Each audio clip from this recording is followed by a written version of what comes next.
Assalamualaikum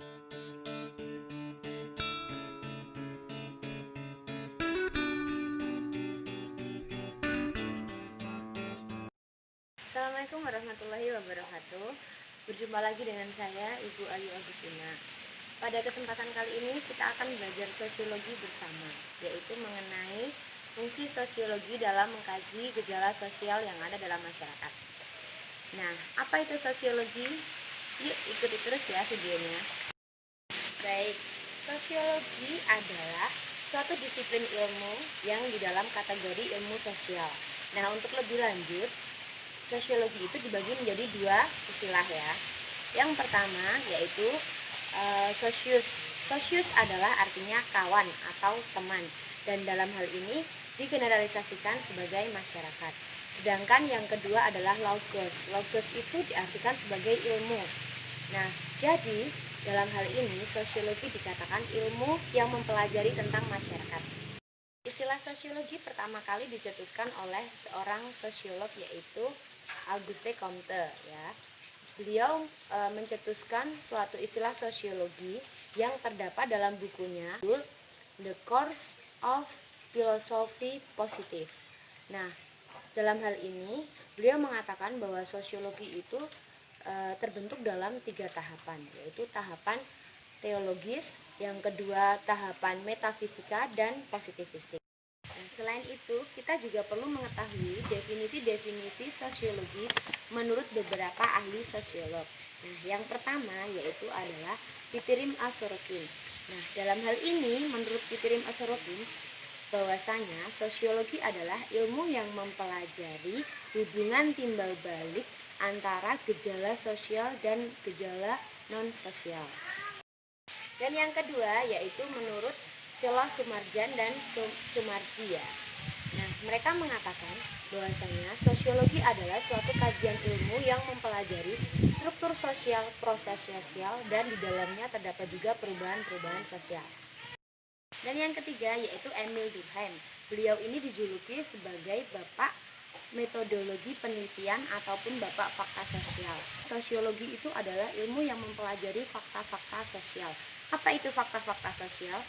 Fakta-fakta sosial adalah sesuatu yang berpengaruh dan mempengaruhi cara berpikir, bertindak, dan berperilaku serta berperasaan, dan dalam hal ini fakta sosial ini sifatnya memaksa seorang individu untuk taat.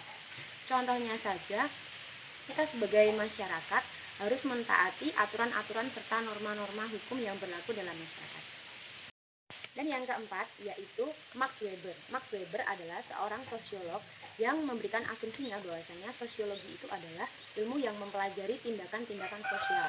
Nah, apa itu tindakan sosial? Tindakan sosial menurut Max Weber dibedakan menjadi 4. Yang pertama, tindakan sosial rasional instrumental, tindakan berorientasi pada nilai, dan ketiga, tindakan afektif, dan keempat, tindakan tradisional atau tindakan irasional. Nah, di sini akan kita bahas satu persatu. Yang pertama yaitu adalah tindakan rasional instrumental. Bahwasanya dalam masyarakat seorang individu ya akan melakukan sesuatu yang untuk mempermudah aktivitasnya menggunakan alat ataupun instrumen. Contohnya, seorang akuntan untuk mempermudah pekerjaannya, mereka akan menggunakan alat bantu berupa komputerisasi. Kemudian dalam tindakan berorientasi nilai, dalam hal ini seorang individu akan cenderung memusatkan suatu aktivitasnya untuk berorientasi pada nilai yang diperoleh. Misalnya saja ketika berlibur seorang siswa lebih memilih untuk belajar ya, untuk mempersiapkan untuk ujian UTBK. Sedangkan tindakan afektif adalah tindakan yang mana terpusat pada adanya rasa emosional. Misalnya saja seorang ibu yang dengan refleksnya menggendong anak ketika mendengar anaknya menangis. Nah, dalam hal ini tindakan afektif di sini adalah tindakan yang berkaitan dengan rasa sedih, senang, tertawa, bahagia, dan seperti itu. Kemudian yang terakhir, tindakan tradisional. Nah, tindakan ini dapat juga dikatakan suatu tindakan irasional. Kenapa dikatakan irasional? Hal ini dikatakan tidak sesuai dengan akal sehat ya. Akan tetapi hal ini masih dilakukan dalam masyarakat. Contohnya saja, untuk agar terjadi suatu prosesi perkawinan yang lancar, masyarakat Jawa masih menggunakan sesaji. Nah, itu tadi adalah beberapa definisi-definisi sosiologi menurut para ahli. Nah, kemudian kita perlu mengetahui objek kajian sosiologi. Nah, dalam hal ini objek kajian sosiologi adalah masyarakat itu sendiri. Nah, fokus pada studi sosiologi yaitu hubungan antara individu dengan individu atau manusia satu dengan manusia lainnya, kemudian hubungan individu dengan kelompok, dan hubungan kelompok dengan kelompok lainnya.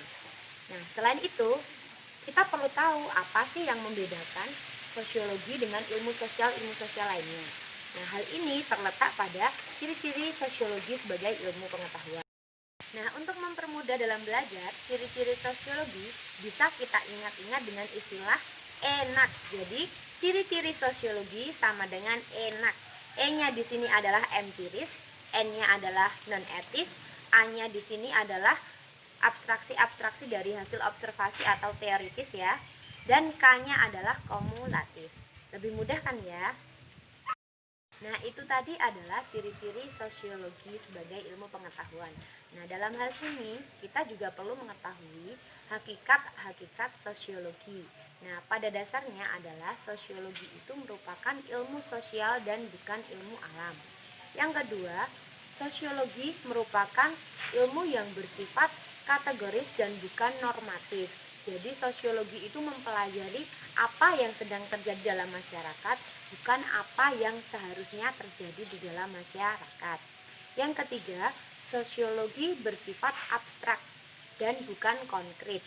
Nah, meskipun sosiologi ini tidak bisa kita lihat dengan panca inderawi ya, tapi mampu kita amati gejala-gejala sosial yang ada di dalam masyarakat. Yang selanjutnya yaitu adalah bahwasanya sosiologi merupakan ilmu yang rasional. Hal ini dapat kita lihat pada metode-metodologi yang digunakan. Dan yang terakhir, bahwasanya sosiologi adalah ilmu yang bersifat umum dan bukan khusus. Nah, jadi dalam hal ini, ilmu sosiologi ini mampu diterapkan di berbagai bidang kehidupan masyarakat. Nah, dalam hal ini kita juga perlu tahu sebenarnya apa sih fungsi sosiologi untuk kehidupan masyarakat, begitu ya. Sedangkan tadi juga sudah dijelaskan bahwasanya sosiologi itu adalah ilmu yang mempelajari masyarakat. Nah, yang pertama, fungsi sosiologi yang pertama yaitu ada perencanaan sosial. Yang kedua, dapat digunakan dalam penelitian sosial. Yang ketiga, pembangunan sosial. Dan yang keempat, pemecahan masalah sosial. Nah, dalam hal ini dapat kita rumuskan bahwasanya fungsi sosiologi adalah 4P. Oke, selanjutnya kita juga perlu mengetahui sebenarnya peran-peran sosiologi dalam masyarakat itu seperti apa, gitu kan ya. Bahkan setelah kalian nanti sudah mempelajari sosiologi, masih timbul banyak pertanyaan. Sebenarnya kalau saya memfokuskan pada kajian belajar sosiologi, nanti saya bisa berprofesi sebagai apa atau peran apa yang bisa saya jalankan, seperti itu ya.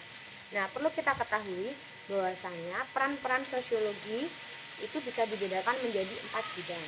Yang pertama, sosiologi itu bisa menjadi seorang konsultan kebijakan pemerintahan.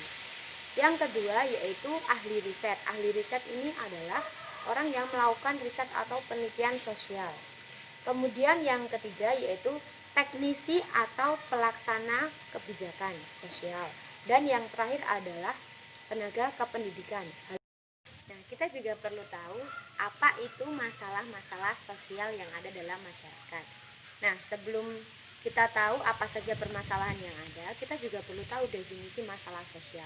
Masalah sosial adalah ketika suatu harapan tidak sesuai dengan kenyataan. Ya. Nah, dalam hal ini, dalam masyarakat pasti terjadi permasalahan-permasalahan. Masalah-masalah sosial yang ada dalam masyarakat dan dikaji dalam sosiologi antara lain adalah 1. Permasalahan mengenai kemiskinan. Yang kedua yaitu kriminalitas, kenakalan remaja maupun disorganisasi keluarga. Disorganisasi keluarga itu misalnya perceraian keluarga. Kemudian selain itu juga ada dependensi moral atau merosotnya moral bangsa. Kemudian lunturnya rasa cinta tanah air, rasa nasionalisme. Nah, hal ini juga merupakan suatu masalah-masalah sosial. Nah, itu tadi adalah penjelasan mengenai sosiologi dalam mengkaji gejala-gejala sosial yang ada di dalam masyarakat. Nah, cukup mudah kan ya? Apabila ada pertanyaan, bisa kalian tulis di kolom komentar ya. Nah, Sekian dari saya. Akhir kata, wassalamualaikum warahmatullahi